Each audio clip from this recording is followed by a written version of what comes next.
How to fix Facebook Messenger not sending messages. Let's get started with the video. Start by heading to App Store if you're using iOS device. In here, search for the application Messenger. And then move into this app.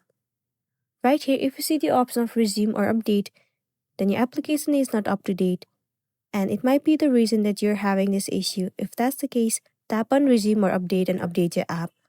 Once you've got the updated version, the next thing you want to do is move into settings, head over to general, and then move into iPhone storage. Well, in this page, you need to scroll down and move into Messenger, tap on offload app, and then once again, click on offload app. It will clear the cache and the storage of the application. It will also remove all of the unwanted bugs and make your application run smoothly. If not, the next thing you want to do is to make sure that you are connected to stable internet connection. After that, you will be good to go.